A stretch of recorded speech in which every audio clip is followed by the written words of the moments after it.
Hey, this is Rich Vernadeau with the Rich Vernadeau Show. This is part two of the bug infestation episode, and we are discussing in this particular episode bed bugs. And I'm sure most people are curious as to how do they get into a house or apartment. What are some of the ways that they can get around into different places? Well, any place that's public or there's a lot of people, you can get them from that area. A big thing that people don't realize is when you go to a movie theater and it's dark for a couple of hours and you're sitting in those chairs, cloth chairs most of the time, that is where you probably get some of your hitchhikers from and take them home. Because you sit there for a couple of hours, it's nice and dark, and they simply board up onto your clothing or your skin and they ride home with you. They get in your automobile. That's one way. Anything like taxis or buses, public transits, anything like that is a big problem. And people don't realize it. They just show up in the house one day, but not really, because you either brought them there or you invited them there.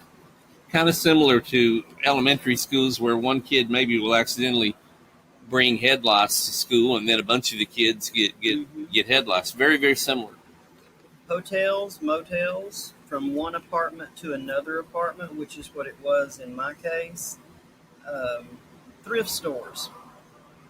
If you go to thrift stores, please pass on used mattresses, and if you happen to buy any wooden furniture or clothing, Yes.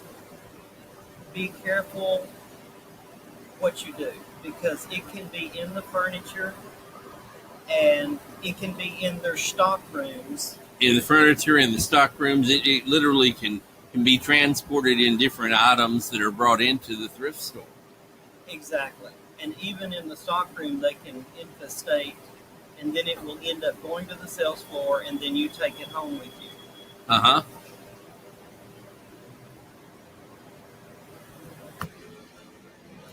It is interesting to note, people, that there is a bed bug registry, and you can look online and put in the name of a motel and see if there have been sightings there, and that's very, very important to do.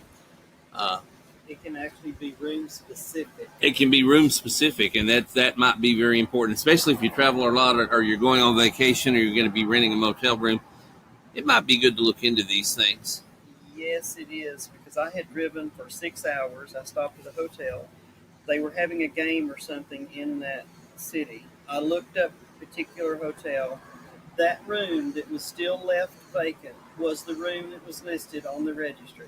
Wow. I kept on driving because I Understood. was not going to go into that room because it was listed as the room that had the bugs in it. Not just sightings, but literally had them. So, yeah, always pay attention to that online registry. Absolutely. Now, not every place is going to be listed, Mm-hmm. and that's nationwide. That's not just... It's a nationwide thing. Yeah. Mm-hmm.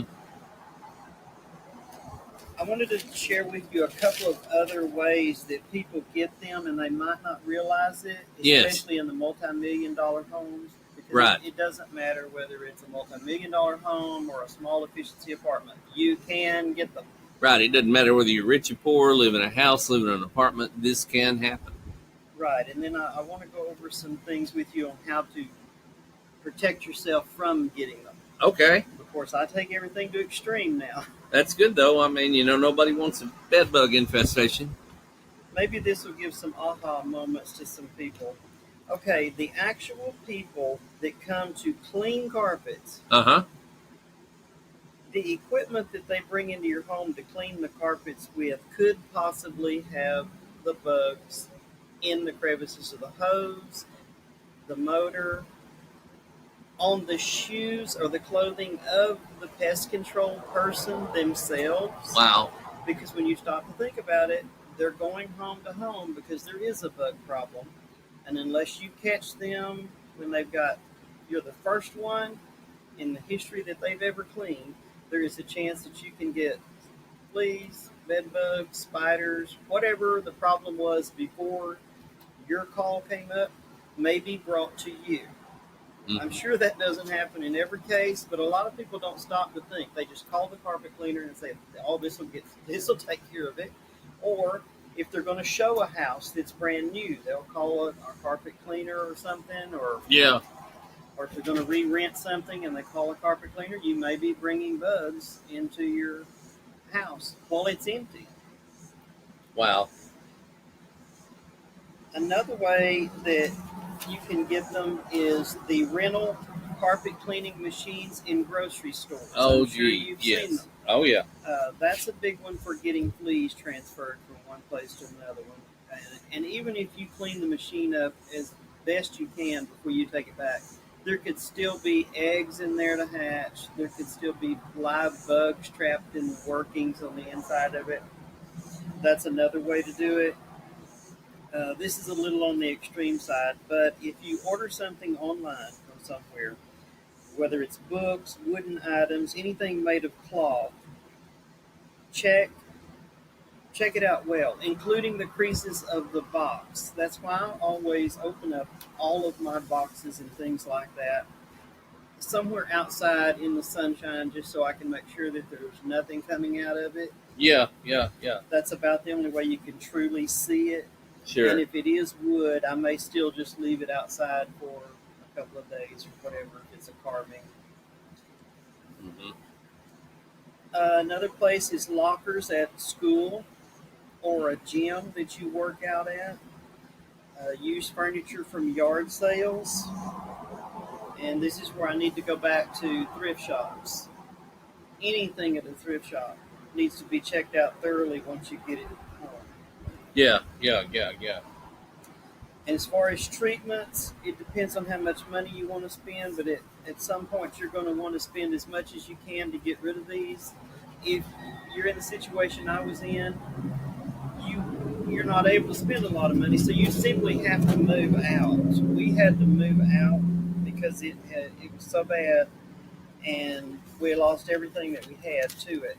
I see. If you want to try to treat them yourself, alcohol will kill them on contact, but be careful because it will definitely stain furniture and fabric. You need to test it in an area that you make for sure. Well, now bleach would also do the same thing, wouldn't it? Probably, yes. But of course, bleach will stain your furniture as well. A lot harsher.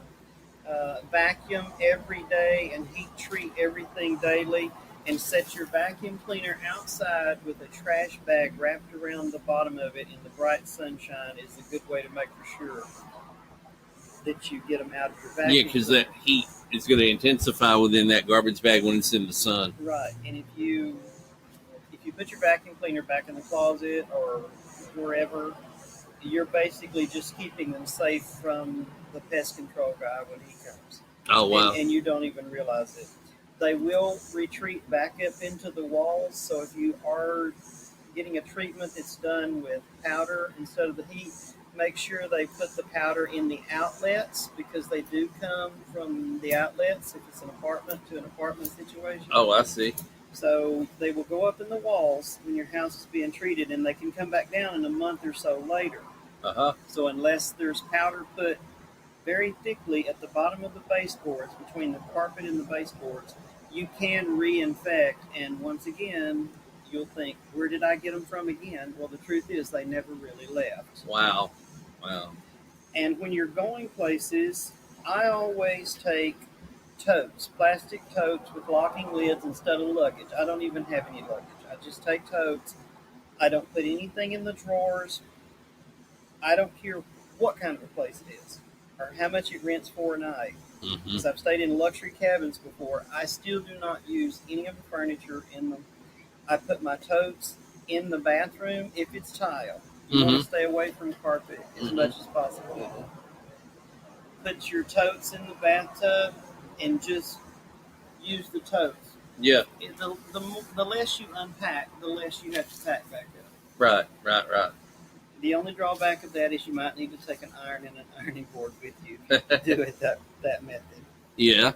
That is if you cannot see, and I have a magnifying glass. It's a jeweler's lens that straps around your forehead, and I give it a good look. And the mattress seams especially, the bed frames. Now in hotels, it's kind of hard to do this Mm-hmm. because a lot of the headboards are made to the walls.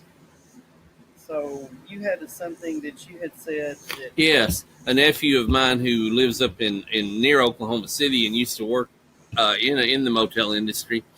He said the way they would check a room for bed bugs was to go over to the bed and to slap or hit the bedboard up against the headboard up against the wall, and if you see the bed bugs come running out, then you know, yeah, that room's infested.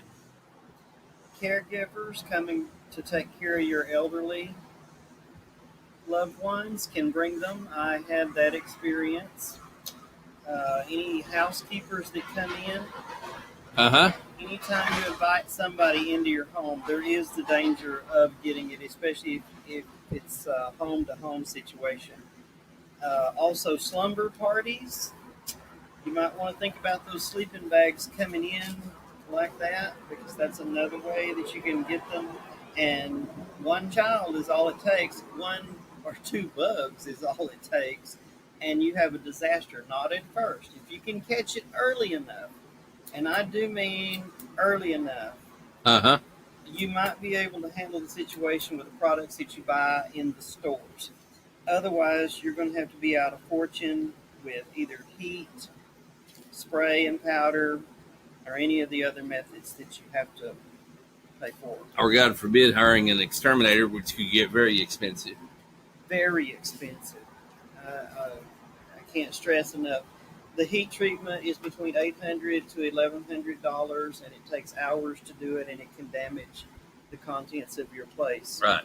even more so than the bugs. The bugs are more so a mental thing for me Mm-hmm. because I know I don't have them now, but it's never going to go away Right. because once you've lived with them a month and you think you've got rid of them, and then they're back again one night, it really bothers you. Well, did you get bitten by them, and what was the sensation of that? Itching. Itching? But you won't. In my particular case, I didn't get that many bites because I kept looking. Yeah. You do have to get up in the middle of the night and to be able to catch them most of the time. If you've transferred them from your bed to your couch, you're in trouble because they will come out in the daytime once the infestation is completely throughout your home. You'll be seeing them in daytime, nighttime. It doesn't matter after you get that many of them.